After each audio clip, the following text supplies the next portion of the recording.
What is death? Medically, it is the irreversible loss of the functions that define life: breathing, circulation, and consciousness. But for forensic medicine, a different question matters. When did death occur? In forensic science, knowing when can be just as important as knowing how, because time of death is more than just a number. It's a clue, a silent timestamp that may prove innocence or reveal the truth. The process of estimating time since death, also known as the postmortem interval, relies on observable changes in the body after life has ended. These changes follow a predictable biological sequence, but are also shaped by the environment, the individual, and the circumstances of death. In the early hours after death, forensic examiners focus on three key signs: algor mortis, the cooling of the body; livor mortis, the settling of blood; and rigor mortis, the stiffening of muscles. After death, the body gradually cools until it reaches ambient temperature. This process, called algor mortis, occurs at an average rate of 0.8 degrees Celsius per hour. But this is only a starting point. Factors like room temperature, clothing, body size, and humidity can distort the rate dramatically. That's why forensic experts use tools like the Henske nomogram, a chart that adjusts for these variables and helps estimate time of death with greater accuracy. Still, even the best models have limitations. Temperature alone cannot tell the full story.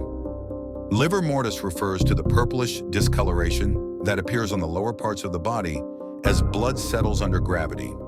It begins within 30 minutes after death and becomes fixed within 12 to 18 hours.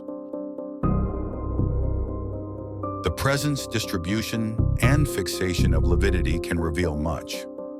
Whether the body was moved, whether it was face up or face down, and sometimes even the cause of death itself.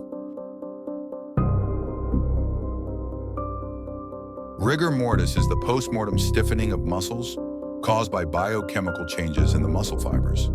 It starts in the jaw and neck within 1 to 2 hours, progresses through the limbs, and typically resolves after 24 to 36 hours. Rigor is more than just a timing tool. Its presence, distribution, and symmetry can also raise red flags, such as interference, manipulation, or unnatural positions after death. These classic signs remain valuable, but forensic science does not stand still. Today, researchers are exploring molecular markers, from mRNA degradation to DNA methylation patterns, methods that might one day offer hour-level precision far beyond the reach of the naked eye. While physical signs offer useful estimates, they become less reliable as time progresses. That's where molecular science steps in. One promising method involves mRNA degradation, tracking how certain genetic messages break down after death. Another explores protein stability, as enzymes and structural proteins follow predictable decay patterns. Perhaps the most exciting is DNA methylation, chemical tags on the genome that fade with time. Some studies suggest these changes may help determine the time of death with surprising accuracy, even days later. Still, these methods remain largely experimental, not yet part of routine practice, but they mark the future. Time of death estimation is never exact. Even with data, models, and new techniques, it always carries uncertainty. That's why it must be interpreted in context, combined with the scene, the body, the environment, and the timeline of events. In forensic work, no clue stands alone. In silence, the body continues to change, and through those changes, it speaks. To the trained eye, time leaves traces in cooling skin, shifting blood, stiffening muscles, and fading molecules. We cannot hear the moment death arrives, but with science, we can trace its echo.